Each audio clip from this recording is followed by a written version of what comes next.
Hi, I'm joined by Colm Flanagan, the founder of HIROCO. Colm, welcome. Thank you very much. Delighted to be here, Nick. Fantastic. Now, Colm, I really want to get into what you do day to day and what your business does. But before we go there, I want to start from the very start. You're originally from Dublin. Let's start there. Tell us about the early days in Dublin, your early university days, and then coming over to Australia. Yeah, sounds good. Yeah, went to did my undergraduate in Dublin. Grew up in Dublin, so it made a lot of sense. And did my undergraduate initially in electronic engineering, and kind of just sort of accidentally fell into the space of AI. Like, it wasn't something I actively sought out. It was towards the sort of latter part of my undergraduate degree. We were all just getting assigned random undergraduate bachelor thesis. I happened to get assigned one on robotic sailing and autonomous sailing. And that was kind of my first introduction into robotics and into the field of AI in general. And that was about 12 years ago. So I've been working in this vertical for quite a while now, certainly before the present day hype kicked off. And yeah, I mean, I've worked in robotics labs right across the world and worked in AI labs right across the world. I've been working in the industry with my own company for probably about 4 years now, I'd say. So it's been a whirlwind ride, but absolutely love the domain, and yeah, delighted that people are finally starting to take a bit of notice about it as well. Yeah, tell us about those earlier days, 12 years ago, like, what the view around AI was back then, and what it was like. Obviously, we've seen like a massive boom, and everyone's talking about it now, but that's only happened in the last couple of years. Prior to that, it was something that was relatively tucked away, and no one really talked about. No, they really didn't. I mean, AI has been around for quite a while, right? It's not a new concept, and I mean, I think people are now starting to realize that AI is being kind of existing in the background of their lives for quite a while. But as I say, people weren't really aware of it. It wasn't something that was front and center for most people. And oftentimes you'd open up with, do you know what AI is, as a kind of an opener to try and tell people what it was that you were doing or what you were working in. That's clearly not something you have to do anymore. It's probably one of the most talked about industries of this century, if not the last, God knows how long. So we really have seen that transition from people who were just oblivious to it, didn't really care about it, didn't even know it is existing, right up to nowadays where it's pretty much the only thing anyone can talk about. You open up LinkedIn, it's the only thing you hear about on LinkedIn. You open up any of the newspapers, you'll see articles on AI. You're not going to have to look too hard. So it really has been a complete transition from the public perception side of things. Yeah, and so you did an undergrad degree over in Dublin, and then you did a PhD here in Australia. I think it was on a robotics PhD. But I think before doing your PhD here in Australia, you also studied elsewhere. Tehran? Yeah. Are you able to tell us about that and your experience there? Yeah, no, towards the end of my undergrad degree, I got offered a job out there. It was obviously a bit random. It's not the kind of the usual place that most graduates try and seek out, but I thought it'd be an interesting one. I didn't give it a huge amount of thought, to be honest. I sort of just said, I'll give it a go. Before I knew it, sort of had my flights booked, my visa secured, and I was living in Iran. Really quite incredible. I mean, I think what I found most interesting about my experience working in Iran, again, I was working in another robotics lab, kind of a continuation of what I did as part of my undergraduate thesis.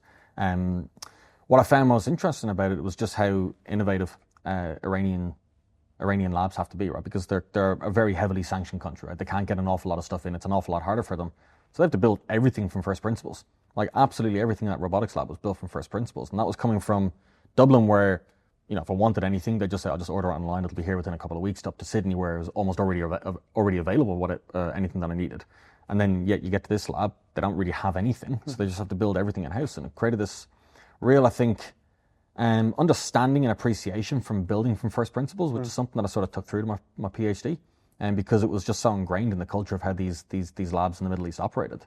And I mean, aside from just the actual work experience, I mean, culturally it was vastly different from anything I'd come from, but I absolutely loved it. It was something I'd definitely, if I'd put myself back in that situation, I'd definitely do it again, despite all the more recent political trauma that sort of come out of that. But yeah, it was an incredible experience.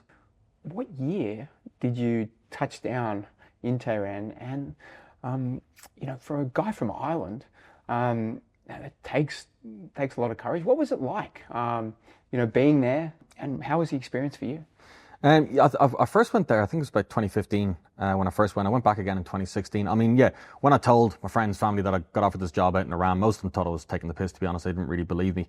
Once they found out I was being serious about it, they weren't really all that happy about it. Obviously, when you read about Iran in the news, you rarely hear nice stories.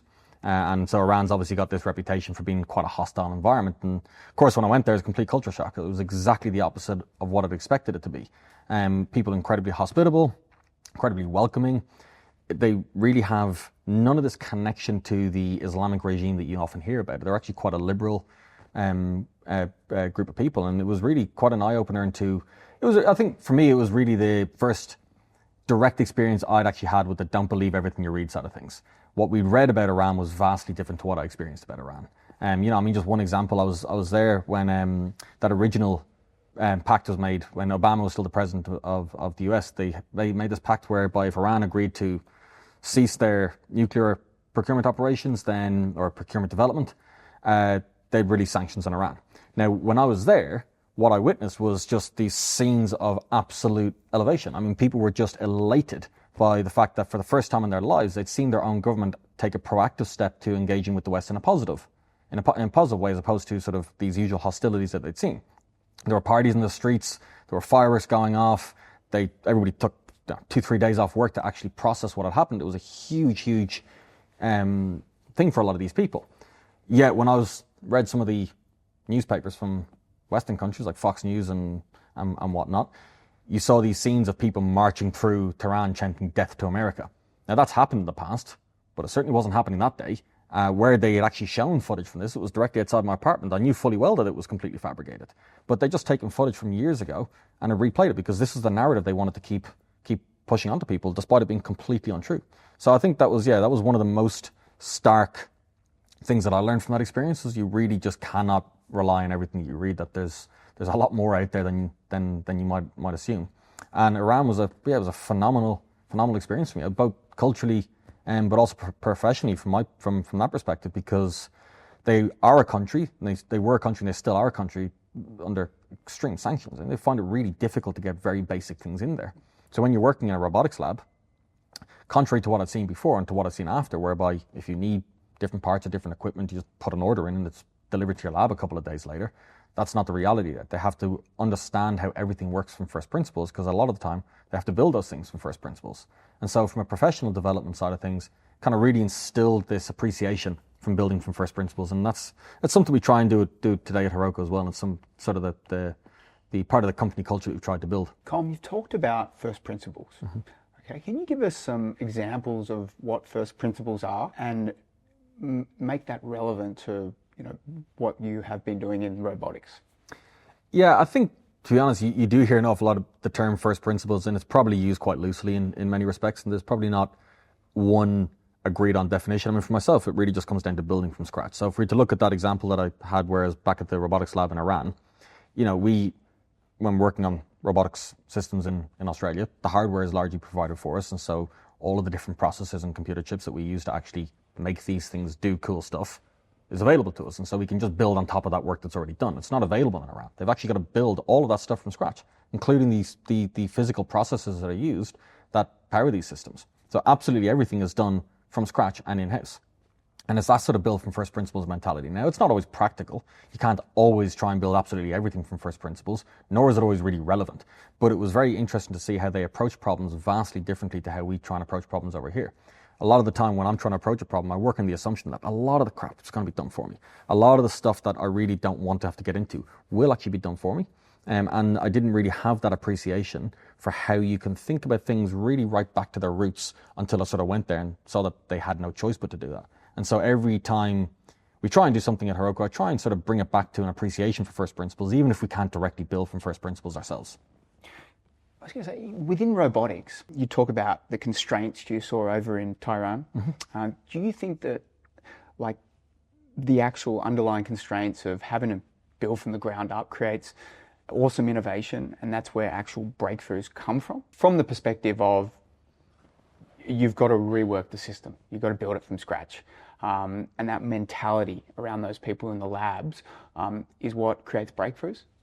Yeah, I think it probably does. I mean, you certainly had a much broader understanding of every part of the system for every person in the lab, right? Because they all had to sort of be across absolutely everything, because if something broke, it was on them to try and fix it. And they had to understand really from the software right down to the hardware how every component of this pipeline of a robotic system operated, because, as I said, like they couldn't really rely on external supplies coming in and being able to address these problems for them. So everything, and it did instill this much greater understanding of these systems holistically right across the board. And of course, if you have a better understanding of something right down to the very physical way in which they operate at the lowest level of understanding, yeah, of course, you're going to have innovative breakthroughs. I mean, you do see an awful lot of innovative breakthroughs coming from Iran. You mightn't hear about them as much as you would from other countries because an awful lot of it either would remain in Iran or it just isn't something that they find it that easy to promote on an international scale. But yeah, it's an incredibly innovative country and you do have phenomenal technological development coming out of it. So Colm, how'd you end up here in Australia from Tehran? So before I ever went to Iran, I was accepted into a PhD program at the University of New South Wales. So I had that sort of natural transition sort of lined up, if you like, and didn't really have to think too hard about that.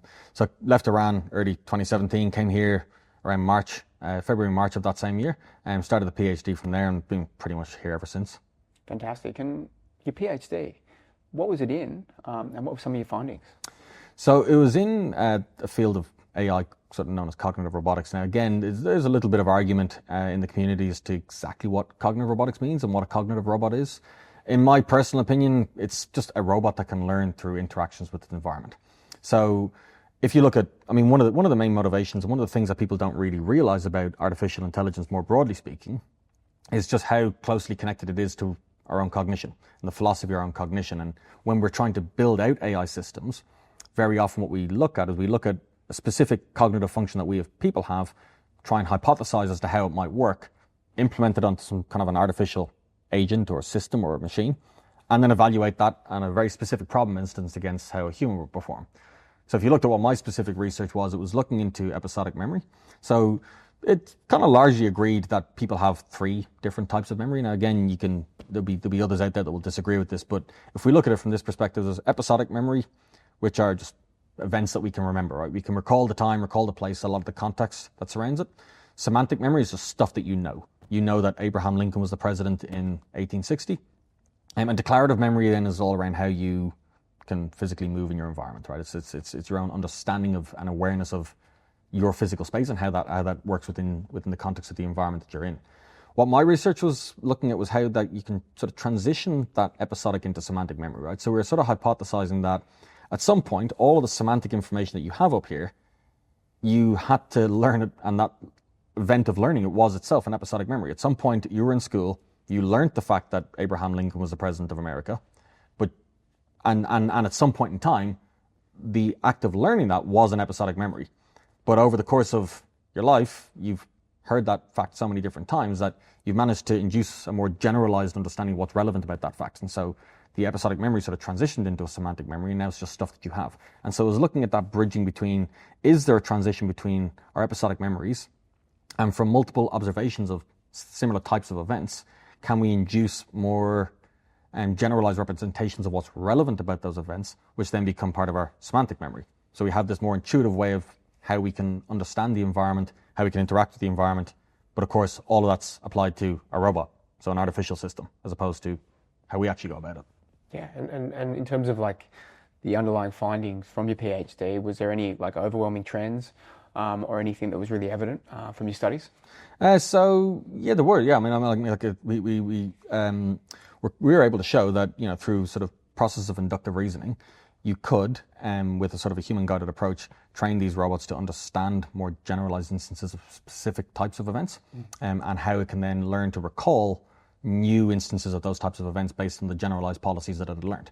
So in that context, what we were trying to really apply to was how robots can exist in domestic environments more intuitively. So if you have a robot that's a helper robot operating around your house, we wanted to see, well, instead of having to explicitly encode every single behavior that it needed to understand in order to function properly, could it try and learn them in a more generalized way? So for example, if you and I were sitting at home and we're having the same conversation, and let's say, what time is it now? It's 2012 on a Tuesday. Let's just say it observed that and said, okay, Colm and Nick sitting here having a chat. It's 20 to 12 on a Tuesday. They're in the studio and it takes all that information into consideration. And then it would have, let's say you give it a second instance of that same type of event, but we change a few, a little bit of the context of it. So we're no longer in the studio, but we might be somewhere else. It will start to eventually realize that actually what's relevant here is that you and I are just having a chat. And maybe what it might then observe from that is sort of a sequential series of events that relate to that. So we've got a bottle of water here, maybe we were drinking some coffee. It might anticipate in the future, well, if Colm and Nick are sitting here having a chat, they usually try and have a cup of coffee. So I'm just going to go and get that coffee. And so it's trying to learn those more intuitive behaviors through these generalized policies from just observations with its environment, which goes back to what a cognitive robot is, at least in my opinion, in the first place. It's just that interaction with the environment, observations of just sort of natural things that happen in the environment, and how it can pick up on cues and try and learn more what cues are more relevant than other cues in very specific contexts, so it can anticipate its required behaviors a bit more intuitively. Fantastic. And I've got to ask you, based on your PhD findings, how far off are we, in our households having a robot that, does household chores for you, takes out the garbage, and does these type of things? Yeah. Look, I think we're a little bit off. I think there's a few things that are sort of stopping it from being widely adopted technology. One, I don't think we've really fully worked out how not to make these things cumbersome. Like if you look at the environments that robots are deployed in at the moment, you're looking at sort of defense, mining, warehousing. These are environments with big open spaces. It doesn't really matter if their motion planning is a little bit cumbersome. In a house, you can't have robots going around knocking shit off the tables and damaging stuff. And yeah, we just haven't really fully worked out how to get them quite as flexible as they need to be. But the other thing that we haven't really worked out is how to get them cheap. These things are still expensive, right? So I mean, it's really for the sort of top wealthy of the wealthy that can actually afford to have these things. And yeah, I think in terms of a widespread, generalized adopted technology, we're probably a little bit off yet. Yeah, and also like getting the cost down. Is that just like a mass production thing, or do you think like there has to be subsidies to bring the cost down of these robots in time based on what you know about the supply chain? Yeah, it's probably a little bit of both. I think we'll probably start to see them rolled out in environments that are a little bit more relevant sooner rather than later, and that will come through subsidies. So I mean, if we eventually can kind of crack this problem of motion planning so they're not cumbersome and they're quite able to make their way around household environments without causing too much damage, I think we'll probably start to see them deployed in hospitals. We might start to see them deployed in-house for people who otherwise would require 24-hour support, and that's all going to be subsidized, and that will probably start the transition from what is really now just a field of research into something that's adopted a bit more consistently. But I think even at that, we're probably a little way off. So, Colm, you finished your PhD. What did you do after finishing your PhD? Well, there was a bit of an overlap between the PhD and the company. So I didn't actually finish the PhD formally until about 2022. So for the last year of my PhD, I was sort of working on the company on the side. I think one of the main, I'd always sort of just thought that, I'll get this PhD, get a really good qualification, take it off somewhere, maybe get a job in the US or in Europe and go and try and work in this domain for somebody else. But what I was starting to see throughout the PhD, we had a really good lab, right? We were producing some really good research. And I wasn't just seeing this trend in our lab, but I was seeing it in a lot of other labs, that you had this really top-notch work that was coming out of it that was just gathering dust in academic publications and on shelves, and there wasn't really much value actually being extracted out of it from a commercial sense.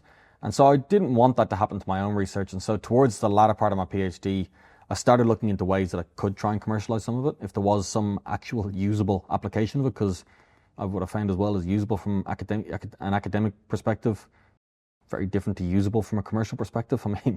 Academics, we just try and build shit half the time because we can, and prove a point because we can. Haven't really asked the question if anybody needs it. And so I wanted to try and understand, was that where my research sat, or was there actually something that I could do with it? And so spent the first year trying to explore how I could commercialize some of this work, and then sort of from there tried to scale the business from there. So 2022, 23 was really when I kind of started to take off in what the company now is today. Fantastic. So HIROCO. Yeah. Tell us about the name, and tell us about what you guys do in a nutshell. Yeah, the name means a lot less than you might think. Like, I get asked this question a lot, like, where did you come up with the name? People think that there's some connection to Japan. There isn't. When I started the company, it was originally with this sort of idea of human-robot collaboration. And so robots, collaboration, that was the ROCO bit. But I realized that you can't just call a company ROCO. It just doesn't really sound great. The week before I set the company up, I was watching the movie Big Hero 6. There was a character called Hiro Hamada. I really liked the movie. I just thought, well, if I put Hero at the beginning of it, so it just naturally transitions itself. HIROCO, done. So that was about as much thought as I gave to come up with the name. People try and read into it. We've come up with several different acronyms that we can try and apply to it. In the end, we just abandoned all of them because, yeah, there isn't actually a whole lot of meaning to it. It was just something that we said sounds good. So it kind of adds that Japanesey sort of twist to it as well, which for a robotics company never hurts. And that was yeah, really how the name came about. Nothing more, nothing less to it. So, Colm, HIROCO, what's the problem that you guys solve at HIROCO? So the problem that we really tackle is this issue that is pretty manifest across a lot of different sectors is how do we move stuff around? As a society, we move a lot of stuff around a lot of the time, right? Our entire supply chain is predicated on us moving stuff from where it is to where it needs to be. We don't do it very well. In fact, if you were to look at the cost breakdown of it, in any given supply chain, and supply chains first and foremost are about 15% of our world's GDP, right? Absolutely colossal amounts of money are spent in supply chain. And about half of that is spent at the last mile, which is just, I mean, that's an extraordinary amount of money. We're looking at trillions of dollars alone just for the last mile every single year. And at that last mile, anywhere between 60 and 40% of it is just costs that are squandered because of, contingencies introduced to planning, right? We're just really bad at planning these operations. And we end up spending absolutely colossal amounts of money every single year. So that was the problem that we decided to tackle. It was kind of a natural evolution into how we came about that problem. It was sort of through different conversations with, particularly we actually started talking with some people in the Defence Forces about some of the challenges they were facing. And the challenge that kind of kept coming up was this issue of logistics and particularly resupply operations. How do we actually figure out, given all these different assets that we have that can help us move stuff, how do we figure out how to effectively assign assets to specific jobs so that what it is that we need gets from where it is to where it needs to be. And we realize that that's not just a defence unique problem. Transporting, warehousing, oil and gas, mining, you name it. All these sectors have that exact same problem of just figuring out how to move stuff around and really not figuring it out all that effectively. And so we came in and said, well, we can build a technological solution to this problem and try and see if we can reduce some of those expenses. So, HIROCO, two industries you really specialize in is transport and third-party logistics. Now, can you tell us about just how big this problem is in third-party logistics, sitting within warehouse inefficiencies, right now in 2025? I don't think people actually realize just how bad this is. I mean, if you were to do the actual cost breakdown, we'll look at the kind of the global macro figures to start, if you like. If you were to actually sort of break those costs down, the specific figure of the problem that we're targeting is $2.3 trillion. That's $2.3 trillion that's just lost every single year. And it's money that people have kind of just accepted as sort of the cost of doing business. And they don't even realize that you can massively, massively reduce that if you just plan these operations a little bit more intelligently. And if you look at it from at the more micro level, so like the individual warehouse itself, it all comes down to this sort of butterfly effect. Right, those sort of like micro suboptimalities have this huge compounding effect. So one good example is if you're in a warehouse and you've got a missed pick operation. And missed pick operations most commonly happen because when a picker gets to a location, they've got their forklift, they can only lift stuff out of the lowest rack on their pick bay. And if they get there and whatever they need is way up there, they've got to call a reach truck in to lower the thing. That could take 5-10 minutes. Right, now that in its own right might not seem like a huge problem, right? 5-10 minutes is not the end of the world. But when you actually compound that and you realize that in a large-scale warehouse, this could be happening 100 times every single hour, right across every single asset that you have, these little suboptimalities, they really add up. And it really has not just an impact to that particular warehouse, but then the rest of the supply chain. Let's say you have to synchronize your pick operations with the transport company that's going to be there at 2 o'clock. They've said we need the following X, Y, and Z to be ready for us to pick up at 2 o'clock because we've got to get them to our client at 3 o'clock. And it's going to take us an hour to get there. So we're already cutting it fine. And yet all these little delays mean that by 2:45, even 2:30, the truck's still sitting there. Right now, that has a huge impact right down the line. If you look at the cost to an individual warehouse, about $700,000 to $1 million every single year. And that's just from one type of problem that are introduced to planning. Right? It's just that one sort of task synchronization that people just get so badly wrong. And again, it's just sort of accepted as being the cost of business. A lot of people don't even realize that you can solve these problems. So, in terms of that problem, third-party logistics, you've got people at the top end of the game, probably Amazon, who run massive warehouses, and then you'd have people at the bottom of the game that are running very inefficient warehouses, and there's cost blowouts across the board, and they're probably not even aware of all of them, of any of them, really. Now, coming in from the way that you view it, like, where do you start? And how do you make these operations more efficient? so there's not these knock-on effects on their supply chain? Well, I mean, I think it does at this stage rely on a technological solution. I mean, if you were to actually look, the reason we're so bad at solving these problems is because they're really difficult to solve. If you look at any given logistics operation, take a warehouse for argument's sake. You as a warehouse manager, your job might be to figure out how to get all of the stuff. You get your order list come in at the beginning of the day. You might have 1,000 deliveries that are going out of your warehouse before lunchtime. And your job is to figure out how to get those 1,000 things that are required from wherever they're located in the warehouse onto pallets and delivered across it. You've got to figure out all that scheduling yourself. And that means that you've got to factor in thousands of variables simultaneously. Of course, we're going to be bad at doing it. So technological solutions really are the only way to go about this. And there have been attempts at doing this in the past, but it's not even an easy problem for computers to solve, right? And so even some of the tech solutions that have come out in the past still haven't really been commercially viable. They can actually take a long, long time to arrive at solutions that are usable. And of course, if you need real-time operations, that's just not practical. So very often, people end up guessing. It's that guesswork that is where the problems creep in. And so, yeah, I think if you're to try and start incorporating these technologies, it's first thing you need to do is understand that you actually have this problem, right? Most warehouses don't. They're kind of operating oblivious to the fact that this exists. They just sort of assume that it's the cost of doing business, that the frustration that's caused by it is just sort of standard and not really unique to any one warehouse. And that's also true. It isn't really unique to any one warehouse. But at some point, the penny's going to drop as to just how much money you are losing every single year. If you're a warehouse operator, if you're a transport company, how much money you're losing every single year to just these little inefficiencies introduced as we try and move stuff around. Yeah, and Colm, how do you leverage your robotics background and your robotics skills within AI to fix these problems?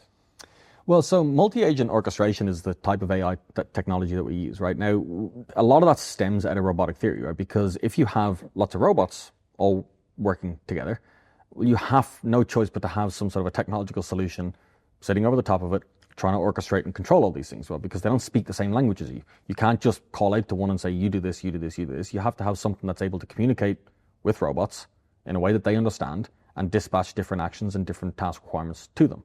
And so a lot of the theory around what we developed stems out of robotic theory. So it's an extension of some of the work that I was doing in my PhD, particularly the work that pertained to multi-agent systems. Now, what we realized is that in order to solve this problem, your agents don't need to be intelligent, or they don't even need to be artificial, right? The issue of coordinating agents is one that is manifest just about everywhere. It was first tried to be solved in the robotics domain because we had absolutely no other alternative, but the actual core underlying problem is pretty much right across the board. In a warehouse, who are the agents when you talk about agents and the inefficiencies? Yeah, I think it's a good question because we're hearing a lot now about agents within the context of AI, particularly AI agents, which are these sort of chatbots that exist in your computer and do really cool things for you. And that definitely is part of the definition of an agent, but we kind of try to extend it a little bit. And the way I look at an agent is I just look at it as anything that can meaningfully affect change in your environment. So if you're in a warehouse, your agents are your forklifts, they're your reach trucks, they might be your robots, they might be your staff, your people, whoever's actually working there. If you're in a transport company, your agents are your trucks, your vans, your cars, whatever you actually have available to you that can help. But if you really want to generalize the concept of an agent, you can apply it to any environment. Look at a football pitch. All your players, they can meaningfully affect change within that context. They're your agents in that particular context. So we've just expanded the definition of what an agent really is. And when we talk about an agent, we just have this idea of it's anything that can do something for you. And so when you look at it from that perspective, you're no longer looking at a warehouse that's being operated by robots, or you're no longer looking at a warehouse that's being operated by forklifts or by cranes or by reach trucks, or a transport company that's been operated by trucks and vans and other kinds of vehicles. But you're looking at all these things as just operations that have agents with capabilities. And those agents can do things for you. And depending on what you need them to do, you can plan them effectively, you can plan them ineffectively. And our technology is designed to plan for them effectively. Now, you've talked about the 2.3 trillion that is burnt within last mile logistics, third-party logistics across the world. When embracing your solution and your technology, on a warehouse by warehouse or company by company basis, what are some of the efficiencies you've seen and the improvements you've seen across that warehouse and across that business? I mean, look, it mostly comes down to cost reduction, right? If you can eliminate these little problems that were creeping into it, you're going to make things an awful lot cheaper to operate. But it's not even about just sort of, because there are sort of two ways in which costs are squandered at planning, right? There's one, plans that just don't work, and then there's two, plans that coincidentally work but are really bad, right? And they just haven't got all these optimalities built into them. And so our technology tries to address both sides of that problem. So one, gets you plans that work, so it tries to minimize all that stuff, or try to eliminate all of those problems. But then two, actually figures out, well, once we have plans that work, what are the best ones of those plans? How can we more efficiently coordinate the actions of these agents, right? Route them to very specific ways, get them assigned to very specific jobs so that we can minimize maybe our energy consumption, or we can minimize the total time that it's taken to do these operations, and thereby minimizing the costs right across the business. We saw in a few of the different pilot studies that we're doing, we could reduce operational costs from like 25 to almost 75%, right? And that is not insignificant. If you're a company that's blowing $1 million a year just through inefficiencies, saving 75% of that is pretty substantial to your bottom dollar. And that's the difference between profit and loss. And looking out sort of over the next 5 years, obviously technology never stays stagnant. It's always evolving, it's always innovating. You've been on the coalface of that, having done a robotics PhD. Where do you think this technology ends up, just looking out 5 years? 10 years probably too long into the future, but 5 years. Are we talking about AI technology in general? AI technology, within the use case for HIROCO, so within warehouses, third-party logistics, and AI technology, yeah. Well, I mean, I think if we're looking at, I'm not the only one that's kind of done the sort of the market analytics on this. There are companies that are far more qualified to do it than I, that have done really extensive market analytics on this particular problem that needs to be solved in the supply chain. There's one that I'll refrain from naming just for confidentiality reasons, but they estimate that about 75% of companies that operate in the supply chain sector, whether they be transport companies, warehouse companies, whether they're operating the supply chain of a mine or port logistics, wherever it is, are going to have a requirement for multi-agent orchestration. And that's largely driven by the more increased adoption in automated technology, so like robotic technologies, when people are now realizing that they have no other alternative but to have some sort of technological solution sitting over the top trying to control all this sort of stuff. And then by proxy realizing that, hang on a second, this problem's existed for years. This is actually solving a huge amount of our issues, not just the issues that relate to our automated systems. So I think in that regard, we're going to see really mass adaptation of this technology stack in the next few years. And I think, it has massive potential to change how our supply chains operate, and massive potential to change how efficiently we can move stuff around. Which is significant. And that's really what AI is designed to do, right? It's designed to improve on things that we're already doing and just doing them better. Yeah. Well, a bit of a macro question for you. One of the issues we struggle from here in Australia is productivity. In terms of our rating on a global scale, it's nothing to be proud of.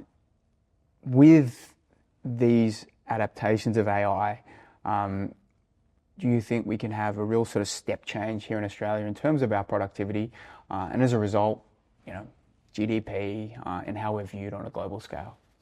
Yeah, we definitely can if we adopt them, right? I mean, I think one of the problems that we have with Australia is not just that productivity issue, but it's quite a risk-averse society, right? So we tend to be one of the latter countries that actually had started adopting these newer technologies. And so if we can adopt them and we can actually sort of throw a little bit of caution to the wind and start moving a bit quicker with bringing in these sort of innovative new solutions to these problems, yeah, absolutely, we'll start to see significant progress. But if we sort of follow the common trends that we've seen throughout and we're lagging 5-10 years behind the rest of the world, then that gap between productivity is only just going to extend, right? Because what's going on out there is going to be so much more productive than anything that we could possibly hope to achieve here while we're not adopting these technologies. And so that productivity gap, if it's sitting here today, this is going to be there in about 5 years.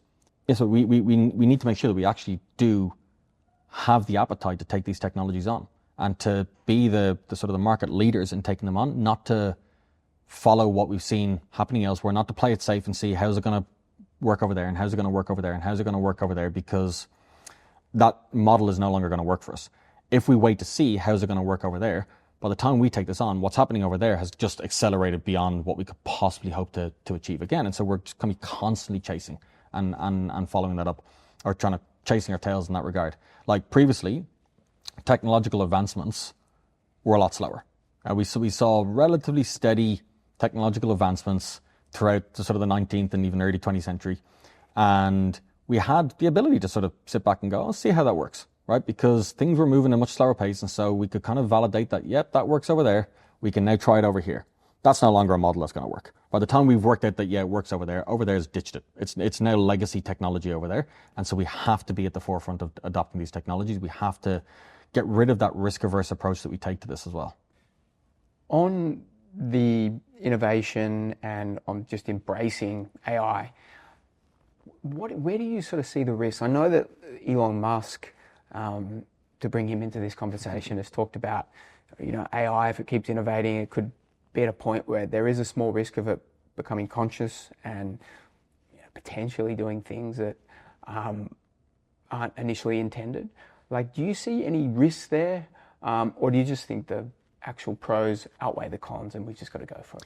Yeah, there's definitely risk with AI. There's risk with every new technology. And that's no different with artificial intelligence. I think that, look, Elon Musk does an awful lot of talking, and we can probably get into that in a bit more detail. But in terms of this sort of conscious and super sentient AI, I think we need to park that conversation, right? I think we're actually a long, long way off that, and I really don't think that's as much of a threat as it's maybe being made out to be in the media. I think really what we're more likely to see being a problem is people's inability to effectively and responsibly use AI, right? We have these incredible technologies out there at the moment. Nobody really seems to understand how best to apply them. People are kind of just guessing, and they might get away with it for 6 months, a year, but if they've applied these technologies wrong, then all of the underlying benefits that they think they're getting are actually just sort of superficial. And we may start to see in a couple of years' time some really significant challenges coming out of all of that. Now, having said that, if we can actually understand how to apply these technologies properly, and it's a game changer, right? It's absolutely, and in that instance, yeah, the pros massively outweigh the cons. And the amount of productivity and progress that we can make by effectively adopting AI technology is insane.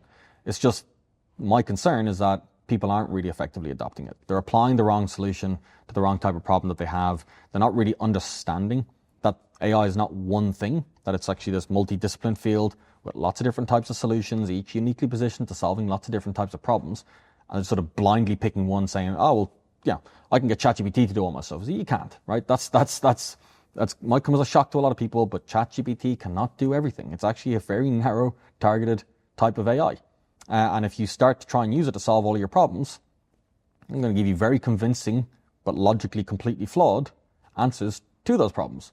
And if you start to adopt those recommendations and start to adopt what these things say blindly, you're in a lot of trouble. But what is quite likely, and what people don't realize, is that the problems that you have probably do have a solution that was specifically built for that problem. So you just need to first of all understand, what are you trying to solve here? And then go out and find the correct solution for that. If you can do that, the benefits that you get from AI will just be absolutely monumental. And the improvements in productivity that you will see will be absolutely colossal. So that's really where I think the threat from AI presents, is that people don't know how to use it properly. They don't know how to use it responsibly. And that's going to be an issue. You're talking about the biggest challenge for embracing AI. Now, if we look at this through the lens of small business, Australia's, the small businesses are the engine room of Australia, and a lot of them aren't doing so well at the moment. How do they properly understand their challenges and go out and utilize AI to solve them, beyond just being overly reliant on something like a ChatGPT? Yeah, it's a pretty good question, because actually trying to understand where you have issues in the business is not as trivial as it sounds. But what you'll find, so I mean, if you look at the definition of what AI is, right, it's the field of study concerned with building machines that think and act like people. A lot of people don't even seem to know that as a fundamental definition to it. And so if we're trying to build machines that think and act like people, well, really, what you first and foremost need to do, if you're trying to work out how to apply it, is look at what you're currently doing and analyze, how are you currently solving it, right? What is the process that you take to get yourself from a point here, which has got a problem, to solution, right? You're doing it constantly on a daily basis. And if you actually analyze that process, you will probably find that there are several things that you do along the way. Now, to some of those things, you might find that you can offload a lot of it. You could possibly automate parts of that particular process that you implement every single day. And so in that regard, we're not trying to reinvent the wheel with AI solutions, but rather we'll just plug them into different places to replicate one core part of that process that you can then divert your attention elsewhere. You can offload a huge amount of the work that you otherwise didn't want to do, that was otherwise getting in the way of some of the more relevant things that you're good at and can actually provide value, but otherwise you find yourself unable to do because you've got all this other shit that you got to be dealing with. And as I say, just try and actually articulate clearly how it is that you're doing it presently. What does your business do? What are the daily activities when you get into the office in the morning? Write down a list of things that you do. You answer emails, you make coffee, you analyze some reports, whatever it is that you happen to do. Actually document each of those. And you'll start to find that consistently, if you do that, every single day, you'll probably find that there are some fairly consistent things in your day-to-day operations that constantly come up. And you'll probably find there are some fairly consistent things that constantly cause you headaches. And it's those things that you may find you actually have some solutions for. But you need to make sure you get the right one. And because again, if you just offload some of these problems to AI and it's not the right type of AI, you're going to spend a hell of a lot more time in 3 weeks, 4 weeks time trying to unwind all of those problems again. So one of the biggest risks, Colm, that we hear about with AI is job loss, and that AI is going to wipe out, the whole labour sector in various areas, and we're going to see a big spike in unemployment. I want to get your view on, where you see that, what you think will happen there, how you think AI will, I guess, affect the unemployment rate, and how the labour force will continue to evolve. Yeah, look, there will be some roles and jobs and industries that will be made redundant by this, right? I mean, there's no two ways about that. I mean, we're probably starting to see it in some sectors, even right across Sydney at the moment. We've got a fully automated train system, right, that can operates pretty smoothly without the need for a driver. So there are things that will eventually be phased out, right? But what I would say to that is that whilst it might seem scary, and sure, it definitely isn't, I don't mean to trivialize the problem at all, because for some people this is a very, let's say, stressful time because they're looking at their own sector and going, am I going to be impacted by this? I don't think we're going to see it as rapidly as people are making it out to be. I think it's going to be a much more gradual transition where some industries will all of a sudden start to see irrelevance because we can automate a huge amount of it. But what I would say to that at the macro level is that this is not the first time we've seen this. And throughout history, we've always introduced new technological solutions that have improved the productivity of certain sectors, and in doing so have meant that people working in those sectors were no longer required. But what we saw coming out of that is a whole host of new industries and sectors that were developed, right? So we're not going to ever be in this situation where people are completely irrelevant, right? There's always going to be roles for people. And I think actually what we might find is that there's even more future employment for people after this sort of post-AI revolution, if you like, because we are going to start to see new sectors coming out of it. And I can't really say for certain exactly what we're going to start to see coming out of it right now, but I know that in 20, 30 years' time, there are going to be things that we do today that we're no longer going to be doing. But by the same process, there are going to be things that we're not doing today that we're definitely going to have people doing in 20, 30 years' time, because this is what happens. We can look at every single technological revolution in history and see the exact same pattern of behavior. We see that people don't like new technologies that came by. People didn't like the spinning wheel when it came by, but it was extremely helpful in the production of producing clothes. So it stuck. And we saw other industries develop post that industrial revolution. We saw economic prosperity right across the board. We saw an all-round a higher standard of living. So we've seen these patterns of behavior before. Seeing people being stressed about the introduction of new technologies, seeing them being stressed about how that relates to their own employment and what they do. And I'll say I'm not trying to trivialize that. That is certainly something that people are going to be feeling the pressure on right now, and justifiably so in many cases. But yeah, at that macro level, I don't think we're going to see this mass unemployment, because we're going to see other sectors evolve out of this, and we're going to see other uses for what people can do. One question I've got just around AI data and training models. Mm-hmm. There's a lot of talk at the moment around synthetic data, and I know that Grok AI is training a lot of models on synthetic data, whilst other models are relying on all the data that's out there in the ecosystem. Mm-hmm. Do you have a view on these AI models and the training of models and who potentially wins that arms race? Or do you think it's largely irrelevant? It's not going to be a winner-takes-all market?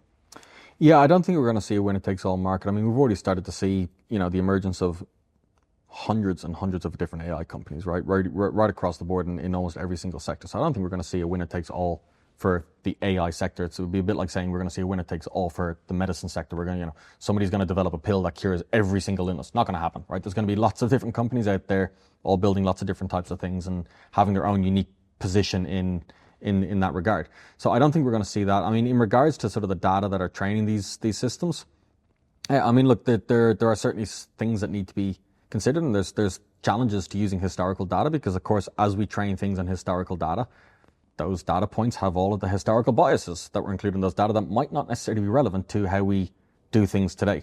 But of course, AI systems are objective, right? They're not subjective. They can't actually understand that what it's producing here might necessarily be in line with how things are done today because it's working off what it saw in the past.